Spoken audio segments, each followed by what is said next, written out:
Happy morning. I have a wonderful thought. Lazy hands make a man poor, but diligent hands bring wealth. ಅಂದರೆ ಯಾರು lazy ಆಗಿರ್ತಾರೋ ಅವರು ಬಡವರಾಗ್ತಾರೆ. ಯಾರು active ಆಗಿರ್ತಾರೆ from the morning till the time when you go to bed, he will become rich, healthy, wealthy ಎಲ್ಲನೂ ಸಿಗತ್ತೆ. ಒಂದು ಊರಲ್ಲಿ ಒಬ್ಬ ಕಳ್ಳ ಮತ್ತು ಕಳ್ಳಿ ಇರ್ತಾರೆ, ಇಬ್ಬರು. ಪ್ರತಿದಿನ ಅವ್ರ ಕೆಲಸ ಕಳ್ತನನೇ ಮಾಡೋದು. ಒಂದು ದಿನ ಕಳ್ತನ ಮಾಡೋದಕ್ಕೆ ಒಂದು ಮನೆಗೆ ಹೋಗ್ತಾರೆ. ಅಲ್ಲಿ ಮನೆ ಒಳಗಡೆ ಹೋಗಬೇಕಾದ್ರೆ ತುಂಬ ಕಷ್ಟ ಆಗುತ್ತೆ. ಗೋಡೆನೇ ಹೊಡಿತಾರೆ. ಗೋಡೆ ಹೊಡೆದ ಮೇಲೆ ಆ ಗೋಡೆ ಕಳ್ಳ ಇದ್ನಲ್ವಾ ಅವನ ಮೇಲೆ ತಲೆ ಮೇಲೆ ಬೀಳುತ್ತೆ. ಅವನು ಸತ್ತೋಗ್ತಾನೆ. ಕಳ್ಳಿ ಇದ್ದಾಳೆ, ಒಬ್ಬಳೇ ಅಳೋದಕ್ಕೆ ಶುರು ಮಾಡ್ತಾಳೆ. ಎಲ್ಲ ಅಕ್ಕಪಕ್ಕದವರು ಅಲ್ಲಿ ಸೇರ್ತಾರೆ.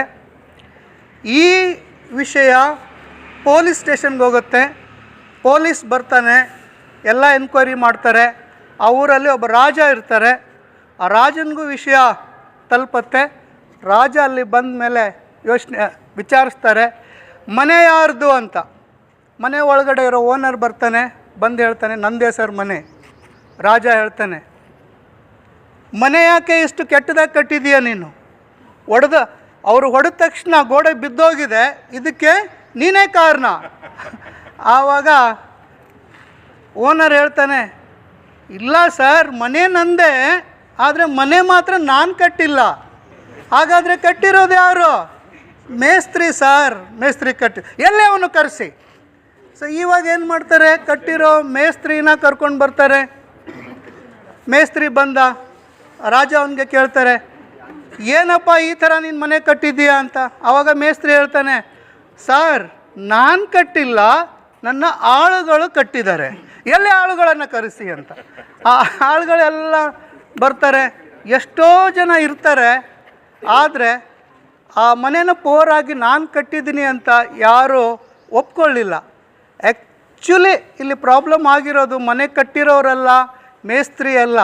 ಆ ಊರಿಗೆ ಒಬ್ಬ ರಾಜ ಇದ್ದ ನೋಡಿ.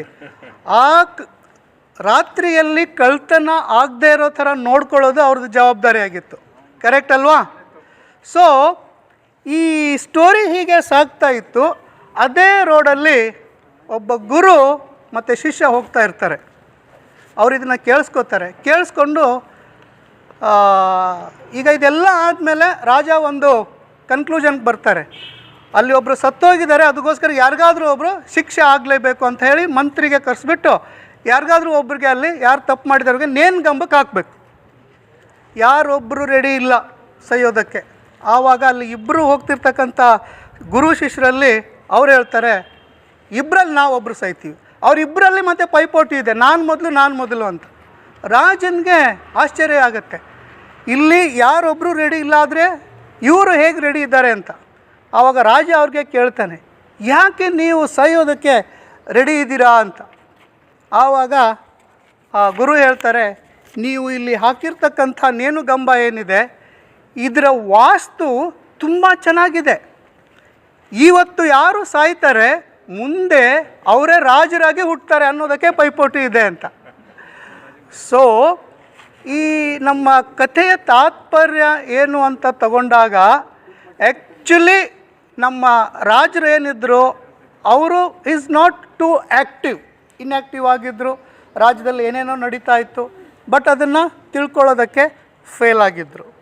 The name of the story is, ಅದು ಮರಾಠಿಯಲ್ಲಿದೆ, ಸಾವಿನ ಮನೆ ಅಂತ.